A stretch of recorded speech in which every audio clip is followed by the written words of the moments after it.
বন্ধুরা, cooking plus রেসিপিতে আপনাদের সবাইকে স্বাগত জানাই। আপনারা কেমন আছেন? আশা করি ভালোই আছেন।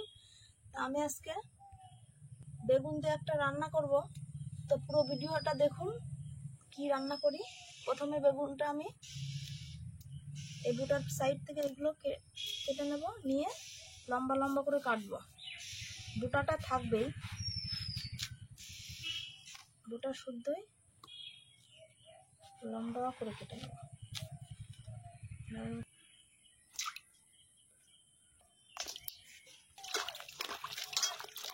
রেখেছি, এবার একটা নারকেল নিয়েছি, নারকেলটা আবার ফাটিয়ে নেব।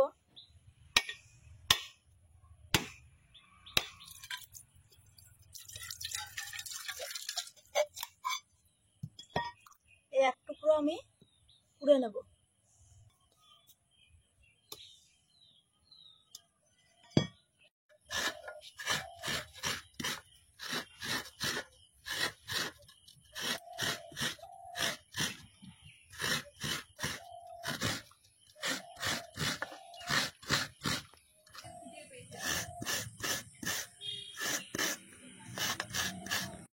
নারকেলটা কুড়িয়ে নিয়েছি, এর মধ্যে পরিমাণ মতো জল দিয়ে দুধটা বের করে নেব।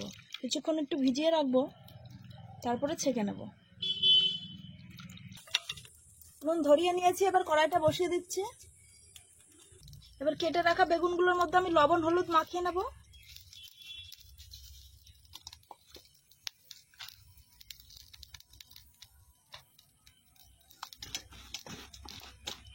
ভালো করে মাখিয়ে আমি ভেজে নেব বেগুনগুলো।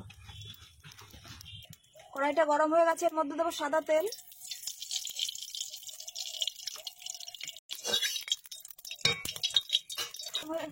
তেল গরম হয়ে গেছে, এবার এর মধ্যে বেগুনগুলো দেবো।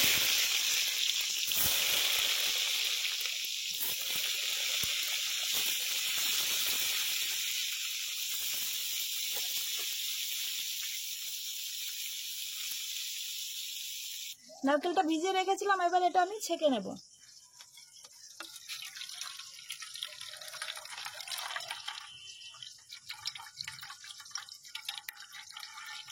এইভাবে চিপে চিপে আমি দুধটা বের করে নেব।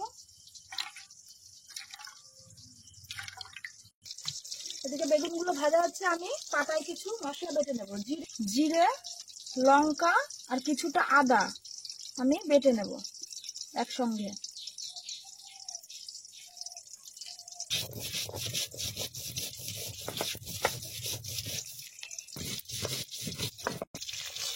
ভাজা হয়ে গেছে, এবার বেগুনগুলো তুলে নেবো আমি।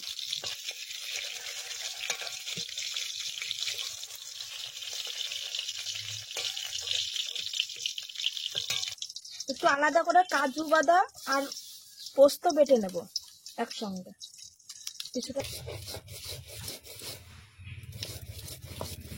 বেগুন ভাজা তেলের মধ্যে এবার আমি ফোড়ন দেবো তেজপাতা, শুকনো লঙ্কা, গোটা গরম মশলা,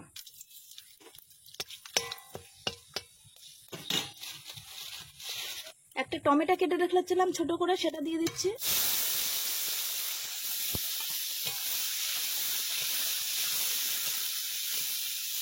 টমেটোটার মধ্যে একটু লবণ দিয়ে দিচ্ছি, তাহলে টমেটোটা তাড়াতাড়ি নরম হয়ে যাবে।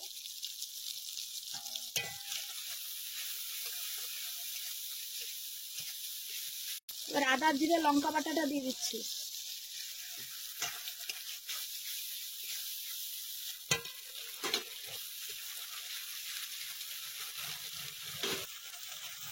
এবার আমি এর মধ্যে কাজু আর পোস্ত পাতাটা দিয়ে দেবো।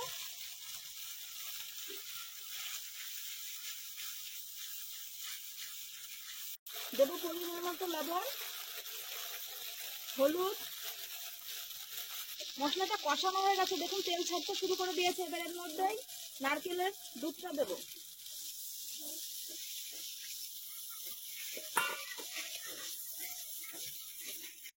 এতক্ষণ ভিডিওটা দেখার পরে বুঝতে পারছেন আমি কি বানাচ্ছি বেগুনের মালাইকারি। আপনারা তো অনেকেই চিংড়ির মালাইকারি খেয়েছেন, মাংসের মালাইকারি খেয়েছেন, তা বেগুনের মালাইকারিটা বাড়িতে বানিয়ে খেয়ে দেখবেন, অবশ্যই ভালো লাগবে। ঝোলটা অনেকক্ষণ জাল হয়েছে, এবার এর মধ্যে আমি বেগুনগুলো দিয়ে দেবো।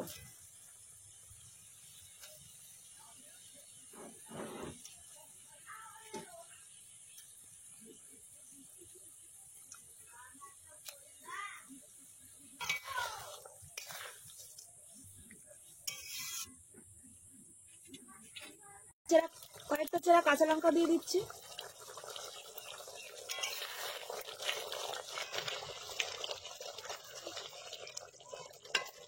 বেগুনটা দিয়ে একটু জাল দিয়েছি, মাখো মাখো ব্যাপার হয়ে গেছে। এবার এটা আমি নামিয়ে নেব।